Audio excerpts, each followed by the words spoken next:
I'm not talented, whatever that means. I'm not good at art. I'm not that funny or good at storytelling. And despite spending 8 years of my life trying to improve this skill set, I'm not good at music. There was a lot of moments throughout pursuing these endeavors where I thought to myself, am I not cut out for this at all? I see people who spent a lot less time honing their craft on something and become way greater than me. Am I not working hard enough? I also see people who've been at it since the beginning of their lives, been putting in the work for decades, or just obsessing over improvement over a small amount of time. I don't see what they see. I don't see everything that they're doing. So I thought, I'm more than likely not working hard enough. This loop of negative comparison is what led to slower progress. Music no longer became fun, but rather something I pushed to improve out of frustration of myself, leading to more frustration and obstacles and trials, leading to slower progress, and you get the idea. I kind of know that I'm just an idiot trying to figure out life, trying to be a little less wrong day by day, in a world that kind of shames you for being wrong in any way. But I'm not a rapper. It's going to feel bad at a lot of times when trying to improve on something, and that's normal.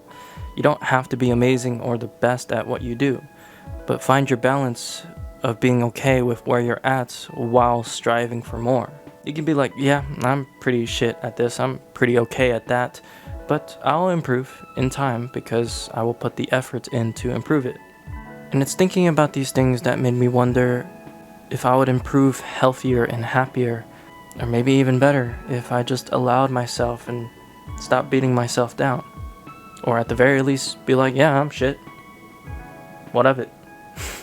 I see two sides. There's curiosity and dissatisfaction.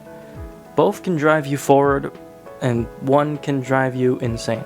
I've had a lot of dissatisfaction with how my life is, and so I locked myself in my room, and after about 10 days, I crammed 4 videos in that used all of my energy, all of my motivation, all of my creativity. I was confident that I improved myself as a content creator, and I had my hopes up. And then I looked at the analytics after a few days of all of them being posted, and I lost 11 subscribers. And I just thought to myself, damn. Success is not linear, and you can't force it to be linear without having already figured it out. Whatever it is, in my case, it's being a YouTuber or a musician. And that situation speaks to me. If I were to stay upset and make more things out of spite, out of dissatisfaction of myself and my situation, not only would my creativity falter, but my health would also continue to suffer along with it. I've said this once before, but dissatisfaction with where you're at, in my opinion, is still fine to have. It's still okay, and can be a good thing because it drives you forward. But it should be something that drives you to be better, not become bitter. And I almost let that happen to me many times, to be honest. I also found that I need to stop spreading myself too thinly.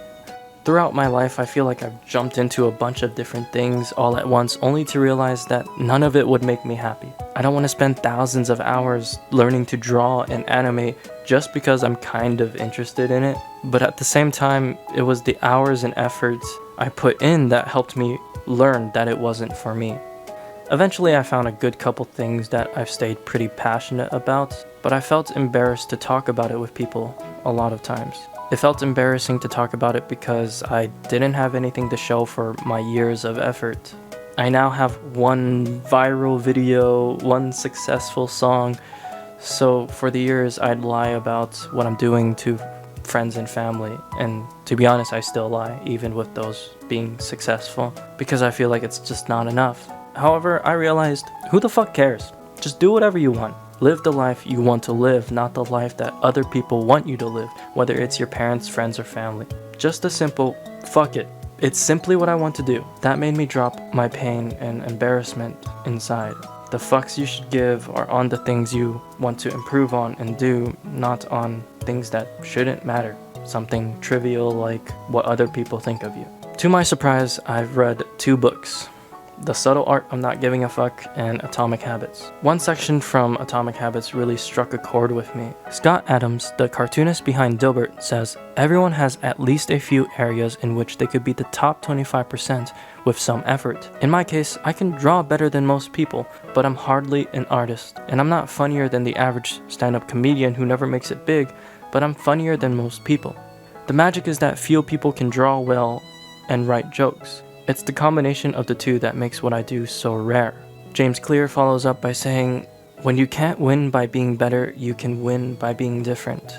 I may not be the best musician, the best comedian, best speaker, the best comedian, or the best storyteller, but I can be the best me, the one who wants to be and is going to be better at this weird mixture of hobbies and passions in between those lines.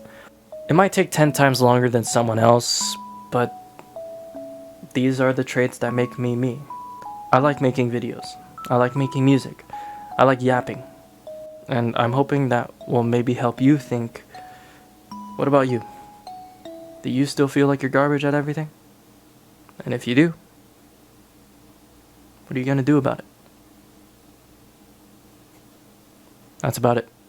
See ya.